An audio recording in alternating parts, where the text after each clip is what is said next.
प्राप्त करके सुखी हुए भक्त के अनुभव। अब देखिए जगत गुरु तत्वदर्शी संत रामपाल जी महाराज के मंगल प्रवचन।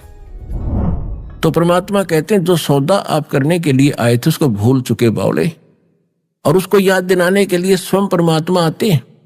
और परमात्मा के आने से पहले ये काल इतनी भांग पिला देता है ये बकवादों की कि ये होश में नहीं आता। कबीर ये माया अटपटी, घट घट आन अड़ी, किस किस को समझाऊं या कुएं भांग पड़ी। परमात्मा आपके लिए रो रहे हैं, भटक रहे हैं, और आप इस काल की भांग पी कर सो रहे। क्या क्या कहर आपके ऊपर टूट रहा है? कोई जीव सुखी है? या बता दे आज, चाहे सारी पृथ्वी का राजा मुझे बता दे आज मैं सुखी हूं। और फिर उससे पूछो कुशल हो? ये तकलीफ होगी, लड़के को ऐसा हो गया, लड़की को ऐसे हो गया, मेरा बीपी हाई हो गया, तो खाक सुख है। और कल मृत्यु होगी फिर गधा बनेगा। वो दुख तो अभी आपको दिखाई ही नहीं देता। तो परमात्मा ये हमारी भांग उतारते हैं, हमारे ऊपर जो बकवाद चढ़ी हुई है इनको नॉर्मल करेंगे इस ज्ञान से, फिर आत्मा होश में आएगी और फिर भगवान को चाहेगी, अपना उद्देश्य संभालेगी तो मोक्ष होगा। तो क्या बताते हैं परमात्मा? यो सौदा फिर नाही रे संतो, यो सौदा फिर नहीं। अरे यो सौदा, ये मनुष्य जीवन आपका इस कलयुग के 5505 वर्ष के बीतने के आसपास आपका जन्म है। यो तो आपने कोई असंग जन्मों के बाद ही दाव लगेगा आपका, क्योंकि भगवान का ज्ञान है। परमात्मा ने बताया, दास आपके रूबरू कर रहा, प्रमाणित कर रहा हूं, दिखा रहा हूं। इस समय में आप देख भी रहे हो कि जिन ब्रह्मा विष्णु महेश के बारे में कोई ये कह दे कि ये भगवान नहीं, सर फोड़ दे, टांग तोड़ दे, ऐसे हम दृढ़ हो गए थे, और आज आप कितना चेंज हो गया सच्चाई के आधार से। तो इसे सिद्ध है कि ये सूर्य उदय हो लिया सच्चे ज्ञान का और इस समाधान का जो भगवान ने वचन बोल रखा था। नहीं, ये वेद थे, यही गीता थी। दास तो एक बिल्कुल अनपढ़ सा व्यक्ति है, और दास के माध्यम से भगवान ने इतना अनमोल रत्न ज्ञान सदग्रंथों से खोज कर आपके स्वरूप करा दिया। न ये ऋषि महर्षि विद्वान चारों वेदों को कंठस्थ याद करने वाले इसका सिर पैर नहीं ढूंढ सके, न कख भी पता नहीं अध्यात्म मार्ग का। तो इससे भी आपने समझ लेना चाहिए कि आप किस दौर से गुजर रहे हो, आपका किस समय जन्म है। धन्य है आपके माता पिता जिनसे जन्म हुआ। तो ये सौदा तो आपको असंग जन्मों के बाद मिलेगा। इसको केवल बकवादों में ना खो, दृढ़ हो, भगवान पर विश्वास रखो, दास के एक एक वचन को आधार बनाकर अपना जीवन सफर भक्ति का तय करो, और सफलता होगी। 101 पीढ़ी पार हो जाएगी आपकी। ये भगवान का वचन है जो दास सुना रहा है।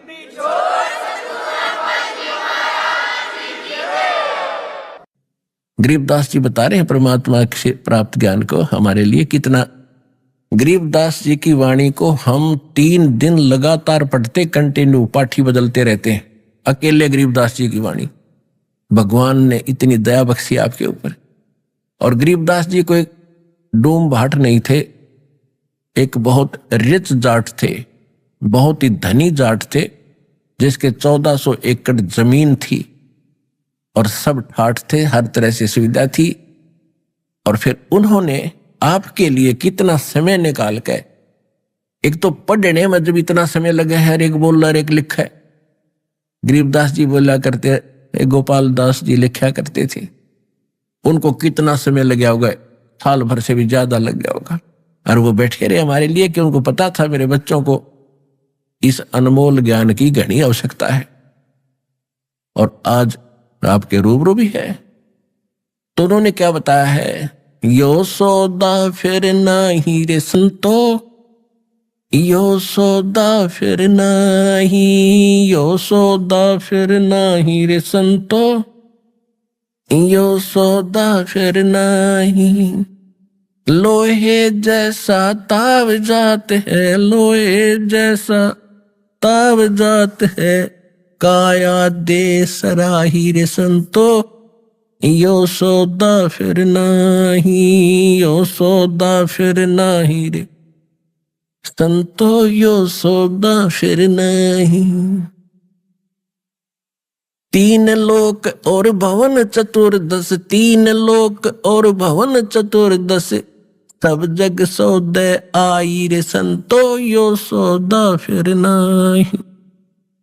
यो सौदा फिर नाही रे संतो यो सौदा फिर नाही। दुगने तिगने करे चौगने, दुगने तिगने करे चौगने, किन्हु मूल गवाई रे संतो यो सौदा फिर नाही। यो सौदा फिर नाही रे संतो यो सौदा फिर नाही। नर नारायण देह पायक, नर नारायण देह पाक, तो फेर 84 जाई रे संतो यो सौदा फिर नाही।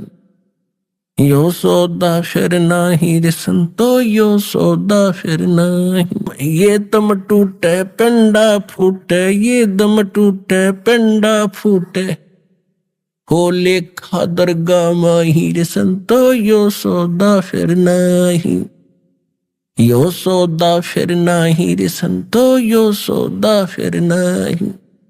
उस दरगाह में मार पड़ेगी, उस दरगाह में मार पड़ेगी, तेरी जम पकड़ेंगे बाही रे संतो यो सौदा फिर नाही। यो सौदा फिर नाही रे संतो यो सौदा फिर नाही।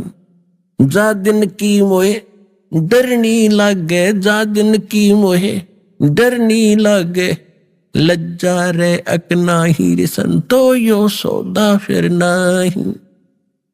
यो सौदा फिर नाही रे संतो यो सौदा फिर नाही। जा सतगुरु की मैं बलिहारी, जा सतगुरु की मैं बलिहारी, जो जामन मरण मिटाई रे संतो यो सौदा फिर नाही। यो सौदा फिर नाही रे संतो यो सौदा फिर नाही। कुल परिवार तेरा सकल कबीला, कुल परिवार तेरा सकल कबीला, मसलत एक ठहराई रे संतो यो सौदा फिर नाही। यो सौदा फिर नाही रे संतो यो सौदा फिर नाही। बांध पिंजड़ी आगे धर लिया, बांध पिंजड़ी आगे धर लिया, फिर मरघट को ले जाई रे संतो यो सौदा फिर नाही। अग्नि लगा दिया जद लंबा, अग्नि लगा दिया जद लंबा, फूक दिया उस ठाई रे संतो यो सौदा फिर नाही। यो सौदा फिर नाही रे संतो यो सौदा फिर नाही। वेद बांध फिर पंडित आए, वेद बांध फिर पंडित आए, पीछे गरुड़ पढ़ाई रे संतो यो सौदा फिर नाही। यो सौदा फिर नाही रे संतो यो सौदा फिर नाही। फिर पीछे तू पशुआ कीजे, गद्दा बैल बनाई रे संतो यो सौदा फिर नाही।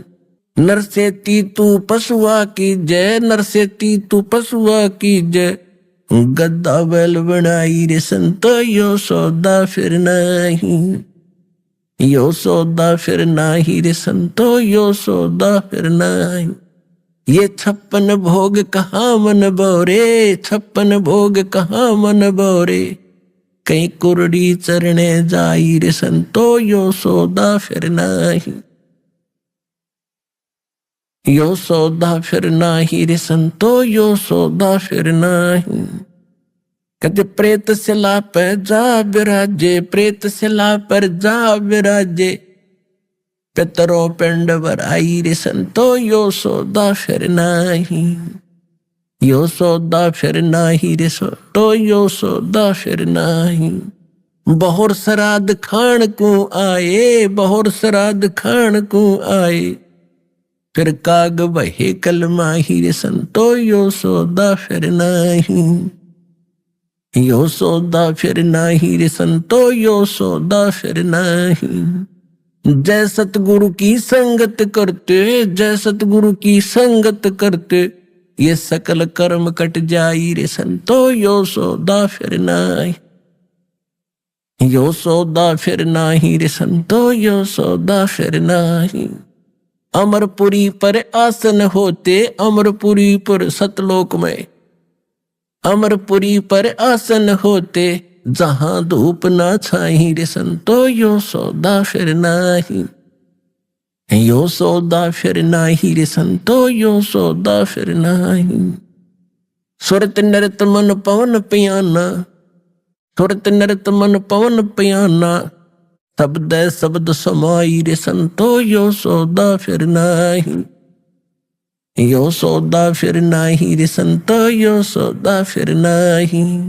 गरीबदास गलतान महल में, गरीबदास गलतान महल में, मोहे मिले कबीर गुसाई रे संतो, यो सौदा फिर नाही, यो सौदा फिर नाही रे संतो, यो सौदा फिर नाही। अपने आत्माओं, काल ने इतना प्रेशर डाल रखा है हमारे ऊपर कि जब हम भगवान की वाणी सुनते हैं तो मन थोड़ा सा शांत हो जाता है, ये पास पकड़ जाता है, साइड में बैठ जाता है कि ई भी मेरी एक नहीं चलेगी, क्योंकि भगवान के अमृत वर्षा हो रही है, सारी साची है और आत्मा सत्य की साक्षी है। आत्मा को भी पता नहीं था सत्य है क्या। इस काल के एजेंट मन ने हमें असत्य को सत्य बनाकर मूर्ख बना रखा था। तो अब जब तक आप सत्संग सुन रहे हो तो आत्मा में कितना उमंग है आपके, और कैसे आनंद आता है कि हे भगवान, सचमुच गलती बन रही थी ये। और जो ही सत्संग समाप्त होगा फिर देखना इस मन का तूफान उफान है, वो करना है वो करना है, भाग ले फटाफट, चल वहां चलते हैं। कोई ना परमात्मा कहते हैं इसने भी करने दो जो कर रहा है, पर आत्मा भी इसको घना साथ देगी नहीं। अब इसके अंकुश लगाना शुरू कर देगी कि ना ऐसा नहीं, अब ये करना जो भगवान ने बताया।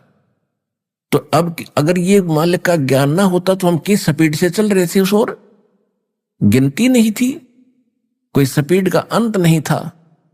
तो क्या बता रहे हैं परमात्मा कि ये सौदा फिर ना ही, ये मनुष्य जीवन मिलना बहुत कठिन बताया है।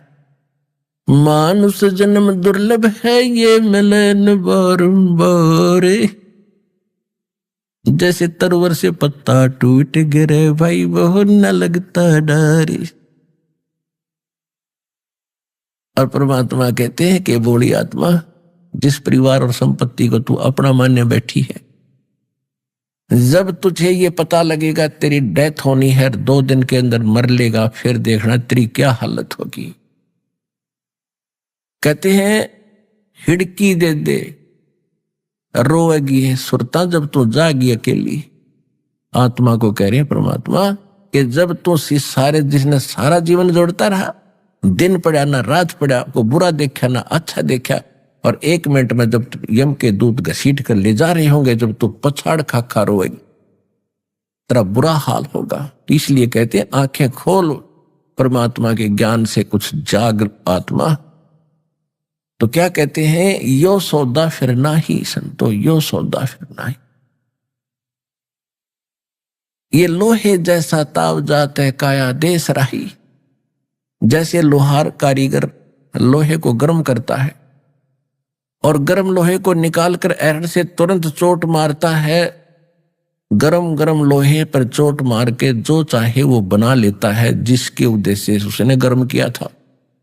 अगर वो जरा सा भी ठंडा हो जाता है तो फिर चाहे सारे गणना मार ले उसके ऊपर, वह वस्तु नहीं बनेगी, टेढ़ा मेढ़ा हो जाएगा। तो जब तक ये मनुष्य शरीर है तो लोहा गर्म है, इसके ऊपर इस सत्य ज्ञान तत्व ज्ञान और राम नाम की ये चोट लगेगी तो इसका हम वो मुक्ति रूपी वो वस्तु बना लेंगे, आभूषण, जिसके लिए गर्म किया गया था। और जो ही ये गर्म लोहे पर चोट लगी नहीं, मनुष्य जीवन रहते हमने भक्ति मिली नहीं, करी नहीं, तो उसके बाद फिर क्या होगा, मृत्यु होने के बाद हम पशु बनेंगे। और फिर क्या होगा, ये कितना अच्छा चेहरा मनुष्य जीवन का, और फिर क्या बनेंगे? गधे का मुंह लगेगा। तो कितना उलिया बिगड़ेगा अपना, और असंख्य बार बिगड़ लिया, पहली बार नहीं। इससे बचने का 4 युग के अंदर ये प्राइम टाइम है, और वो आपको आज प्राप्त है। आप कितने पुण्यात्मा हैं, आपकी किस्मत को वर्डों में व्याख्यान नहीं किया जा सकता, शब्द में नहीं बोल सकता दास। आपको नहीं पहचान है, वो बालक है, वो मैं पहचान करवा रहा है ये दास आपको, कि आप कितने कीमत है आपकी आज इस मनुष्य जीवन की। इसको सफल कर लो, इस लाल को बर्बाद ना करना, इसको संभालो और सफलता प्राप्त करो। तो क्या कहते हैं कि लोहे जैसा ताव जात है काया देश राही, और 3 लोक और भवन चतुर्दश सब जग सौदा आही। कोई देवता बना है, उसने अपने पुण्य कमाई की, वो देवता बन गया। अब देवता भी इस मनुष्य जीवन को तरस रहे हैं कि हमने मनुष्य जीवन फिर मिला, भगवान कभी दया हो, और फिर अच्छी भक्ति करे, काफी दिन तक स्वर्ग में रहे। उनको इतना ही ज्ञान है। वहां जाकर उनको पता चल जाता है कि मनुष्य जीवन के अंदर हमने और कुछ करना चाहिए था। जैसे बच्चे पढ़ाई छोड़कर चले जाते हैं, कोई ट्रेनिंग कुछ कर लेता है, कोई कुछ कर लेता है, फिर बाद में पता चलता है कि मैंने तो ये ट्रेनिंग करनी चाहिए थी, इसमें ज्यादा लाभ होता है। अब वो हाथ से छूट चुका है। इसी प्रकार देवता वहां तड़प रहे हैं कि कभी मनुष्य जीवन मिला है भगवान, हम फिर पूर्ण संत की खोज करके भक्ति ठीक करेंगे। हमसे भक्ति सही नहीं बनी, हमको तत्वदर्शी संत नहीं मिला, जिस कारण से हम फिर भी जन्म मरण के अंदर रहे। तो वो झंझट आपका मिट गया, आपको ज्ञान कंप्लीट, आपका समाधान कंप्लीट, और ये दास आपको सतगुरु कंप्लीट मिल गया। ये सारी चीज मिलनी हंसी खेल नहीं। और आपका कर्तव्य बनता है, आपके अन्य भाई बहन भूले हैं, किसी भी धर्म मजहब के हैं, वो भी आपके भाई बहन हैं। हम एक पिता की संतान है, सतलोक में हम एक थे, एक ही पिता हमारा। तो उनको भी यही भरमा रखा काल ने, और आपने उनको भी धीरे धीरे समझाना पड़ेगा और उनको भी लाइन में लाना पड़ेगा। परमात्मा का आदेश भी है और समय भी आ चुका है, ये होगा। इसमें आप थोड़ा सा पुण्य भी कमाओ, ये भी साथ में करो। कहते आत्म प्राण उद्धार ही ऐसा धर्म नहीं। और एक जीव का उद्धार करा देना, काल के उस पाड़े से निकाल कर जाल से और मालिक के चरणों में ले आवे एक आत्मा को, उसको कितना पुण्य है। इस तब कहते और बढ़कर कोई धर्म नहीं। इतना यहां तक लिखा है कि 1000 गौओं को कसाई से कटने से बचा दिया। इतना एक पुण्यात्मा को अन्य गलत साधना से हटाकर सत साधना पर लाकर सतलोक आश्रम में भक्ति पर लगा दिया, इतना पुण्य होगा। तो क्या बता रहे हैं कि 3 लोक और भवन चतुर्दश सब जग सौदे आही, और दुगने तिगने किए चौगुने। जो पुण्यात्माएं हैं, जिन्होंने लगन लगी है भगवान की, सत भक्ति कर रहे हैं, नेक नीति से जी रहे हैं, उन्होंने तो इस मनुष्य जीवन के जो मूल धन लेकर आए थे, मूल पूंजी, उसके दोगुने तिगुने चौगुने कर लिए, यानी साहूकार बन गए भक्ति के। और जो भक्ति कर ही नहीं रहे, कर रहे हैं तो शास्त्र विदिता कर मनमाना आचरण कर रहे हैं, उन्होंने कहते अपने मूल धन मनुष्य जीवन का नाश कर दिया, वो गंवा दिया, खराब कर दिया। फिर क्या बताते हैं, ये दम टूटे और पिंडा फूटे, और फिर लिखा दरगाह माही कि यो शरीर आपका, यो पिंड कहते हैं शरीर को, यो पिंड फूटेगा, खत्म होगा, और फिर यो तन छूटेगा, श्वास खत्म होंगे। फिर आपका अकाउंट होगा उस धर्मराज की दरगाह, यानी उसके ऑफिस में, उसके दरबार में। फिर क्या बताते हैं कि उस दरगाह में मार पड़ेगी, जम पकड़ेंगे बाही, यम के दूत तेरी बाह मरोड़ कर ले जाएंगे, और जा दिन की मोए डरनी लग गए, लज्जा रह हकनाई। नर नारायण देह पाक तू फेर 84 जाई। अरे बोले आदमी, परमात्मा ने अपने जैसा रूप तुझे दिया है, किसी भी अन्य प्राणी का ऐसा सुंदर शरीर नहीं, इतनी बुद्धि नहीं, इतना वर्केबल शरीर नहीं। नर नारायण देह पाक है, भगवान जैसा शरीर प्राप्त करके भी तू और फिर 84 लाख योनियों की तैयारी कर रहा है अज्ञानता के कारण।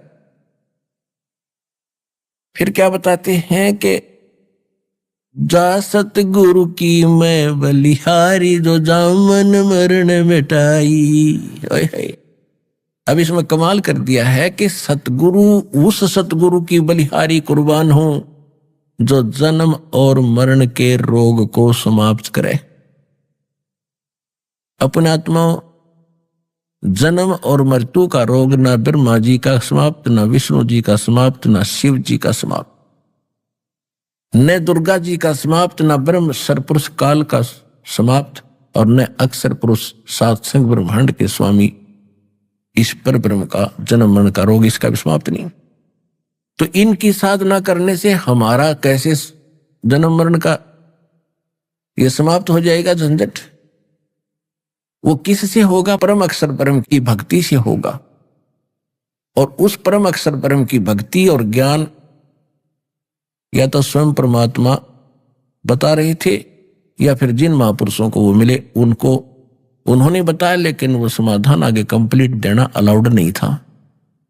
ये समझ लो कुल मिलाकर कि परमात्मा ने इस दास को ये सारा अधिकार दे रखा है आपके कल्याण का, विश्व के कल्याण का, पूरा समाधान करने का।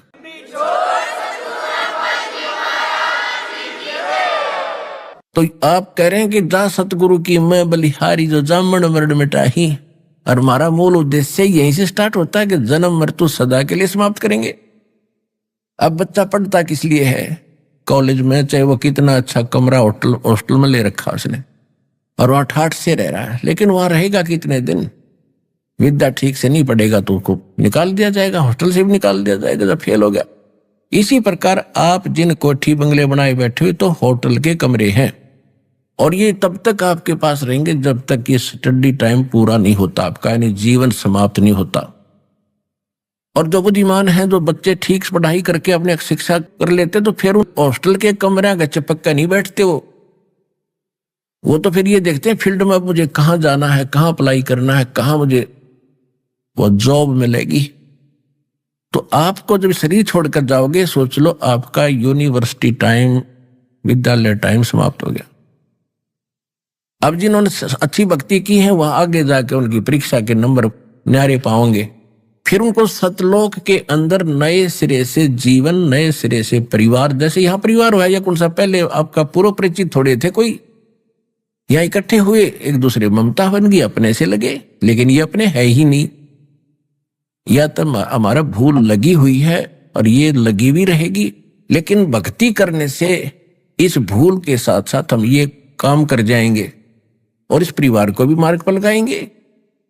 तो फिर हम वहां जाकर फिर हमें अविनाशी तो शरीर मिलेगा, कभी नष्ट नहीं होगा, और ऐसे तत्व का मिलेगा जो जिसमें नाड़ी तंत्र नहीं होगा, बीपी हाई होना, लो होना, शुगर बढ़े, और कभी मरेंगे नहीं, वृद्ध नहीं होंगे, और किसी वस्तु का भाव नहीं, पूरी संपत्ति आपके पास अलग से इंडिपेंडेंट होगी पूरे परिवार की। राग द्वेष नहीं, वहां पर कुविचार नहीं, किसी को कोई सताता नहीं, ये भाव नहीं उत्पन्न होता वहां पर। तो हम यहाँ गंदे लोक में कोई 2 लाख रुपए लेकर और चल पड़े कहीं रास्ते में, 100 बार देखता कोई आके दुष्ट छीन ना ले। कोई बहन बेटी जंगल में चली जा किसी कामवश, तो उसने भी 100 चिंताएं रहती। दूर से कोई व्यक्ति दिख जाता, कोई ऐसे टाइप का आदमी ना आ गया हो, तो यहाँ जीवन है कोई, और वहां ऐसा देवता, यहाँ के देवता भी कुछ नहीं, उनमें भी दोष है, लेकिन वहां जो हंस, उनको हंस कहा जाता, जो मोक्ष प्राप्त प्राणी है, वहां पर हंस और हंसनी सतलोक में ऐसे परिवार है, लड़के और लड़कियां सब होंगे, लेकिन वहां दोष नहीं, सारा दिन अपने ठाठ से रहो। परमात्मा की वहां एक ऐसी आनंद में एक वो धुन चलती रहती है, आत्मा को गद गद रखती है। घूमो फिरो नहाओ दो, इब आपने काम ना हो, शाम न बढ़िया खाना और कहीं घूमो फिरो सारा दिन, बढ़िया झरने झरने देख खाओ, और कहीं फल खाओ, कहीं छाया में लेट जाओ, तो क्या दिक्कत है? तो वहां ऐसा है, कोई दिक्कत नहीं है। और वहां पे ठाट ठाट करियो, वहां नाचियो गाइयो कुछ भी, तो वो है वहां स्थान नाचन और गान का। तो सारा कुछ सुख आपको वहां प्राप्त होगा। इसके लिए आपके मन में, क्योंकि हमने ये ना ज्ञान सुना, ना भगवान सुना, ना वो स्थान सुना,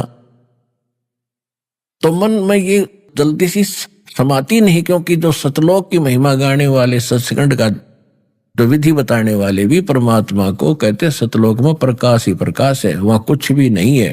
आत्मा उसमें जाकर मिल जाती है जैसे बूंद समुद्र में। यो खाक ज्ञान था इनका। कबीर साहब से पहले ये संत मता था कहाँ, कौन जानता है सचखंड को? स्वर्ग तो ऊपर से बुद्धि नहीं थी। तो परमात्मा ने जो ज्ञान बताया और संत महापुरुषों ने देखा, आदरणीय गरीबदास साहिब जी ने, आदरणीय धर्मदास साहिब जी ने, आदरणीय नानक साहिब जी ने, आदरणीय गीसा साहिब जी ने, आदरणीय दादू साहिब जी ने, आदरणीय मलुकदास साहिब जी ने, आदरणीय रामानंद स्वामी जी ने। तो इन सभी ने वहां जो देखा वो यहां बताया